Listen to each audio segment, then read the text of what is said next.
Chapter 14. Mark Lewis sat by the phone in the guidance office. Marie Como sat across from him. "Do you want me to do it?" she asked. He shook his head. "No, I should be the one." But he didn't move. Couldn't. "You can't blame yourself for not knowing," Marie said after a moment. "Why can't I?" He looked down at his hands, numbly gripping the arms of the chrome and vinyl chair. He'd been gripping the chair ever since he sat down. It was the only way he could keep his hands from shaking. "You aren't his only teacher," she said softly. It was in his file, the number of times he's moved. He could barely speak. All he could see was that bruise the size of the dinner plate beneath Ben's shirt. Lots of families move all the time, for all kinds of reasons. All those times he's missed school, he seemed to be talking more to himself than to her, and every one of them explained and excused. He ignored her. "If you could have seen his back," his voice trailed off. "Mark, he's not the only one. I see students every year who face what Ben is going through right now." The teacher looked up. "Every year?" "Every year." "Jesus," he whispered. "And those are just the ones we find out about. For every one I do see, who knows how many I don't see?" He looked at her, his face suddenly slack, like an inner tube leaking air. How can this happen without people knowing?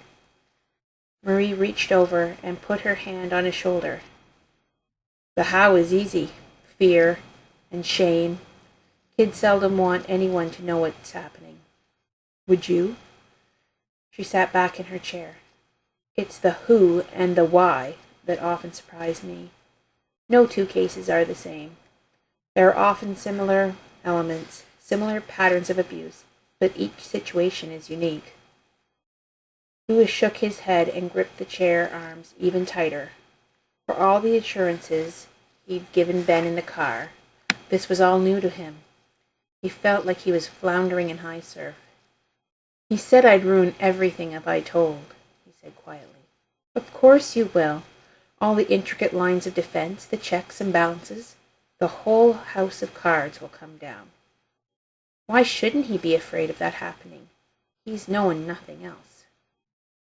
"Do you know Ben?" It was her turn to shake her head. "No, just kids like him. To tell you the truth, when you called from the library and said you needed to talk to me about Ben, I got his file out and looked at it for the first time. Oh, I'd seen it before, put things in it like term reports and school photos, but I'd never read it." He took a long, shuddering breath. "I should never have sent his writing away without his permission. Look at the trouble I've caused him."